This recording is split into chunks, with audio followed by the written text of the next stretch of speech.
बेपत्ता मुलीच्या शोध कार्याची गती वाढवा. जिल्हा कचेरीसमोर समस्त दापकी रोड वासियांचे निदर्शने व आंदोलन. दापकी रोड परिसरातील वानखडे नगर येथील कुमारी श्रावणी स्वप्नील देशमुख ही अल्पवयीन मुलगी बेपत्ता झाली आहे.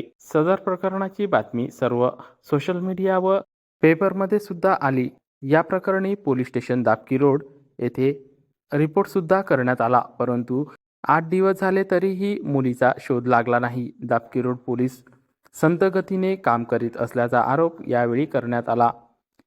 पोलीस प्रशासन खूप थंड गतीने तपासणी करीत असल्याने आज दिनांक 12 ऑगस्ट रोजी दुपारी 4 वाजता जिल्हाधिकारी कार्यालयासमोर दापकी रोड वासियांनी तीव्र नाराजी व्यक्त करीत त्या मुलीचा लवकरात लवकर शोध लावण्यात यावा अशी मागणी करीत तीव्र निदर्शने देत आंदोलन केले.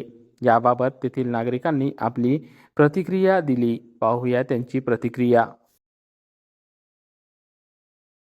गेली 8 दिवसापासून दापकी रोड येथील वानखडे नगरमधील श्रावणी देशमुख हे घरून मंदिरात जाते म्हणून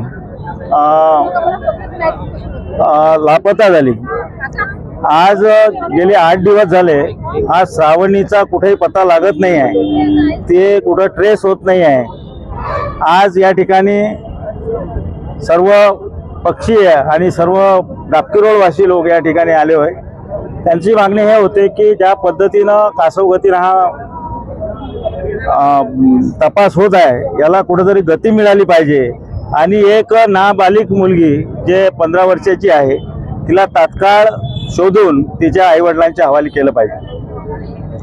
जुने शहरात राहणारी वानखडे नगर येथील मुलगी ही गेल्या 4 तारखेपासून लापता आहे आणि 3-4 दिवस पोलीस प्रशासनाने याच्याकडे लक्ष सुद्धा दिलेले नाही. आणि आता आम्ही सगळ्यांनी सर्व पक्षीय आणि दापकी रोडवासी यांनी SP ऑफिसला धाव घेतली आणि NCP कडे तपास करण्यासाठी मागणी केली आहे आणि लवकरात लवकर तपास करावा. आणि तुम्ही तर तपास करत आहे असे ते बोलले, पण अगदी त्याच्यात गतिवाढ करण्यात यावी आणि लवकरात लवकर तिला तिच्या घरापर्यंत तिच्या आईबाबा अगदी कासावीस झालेले आहेत. तिच्या आईबाबांना लेकरू लवकरात लवकर भेटून द्यावं. पोलीस प्रशासनाने ही आमची सर्व दापकी रोडवासियांतर्फे विनंती आहे. आणि श्रावणी, तू जिथं कुठं असेल तुला सोशल मीडिया मार्फत आम्ही सांगू इच्छितो की बाळा लवकर घरी ये, तुझे आईबाबा वाट पाहत आहे.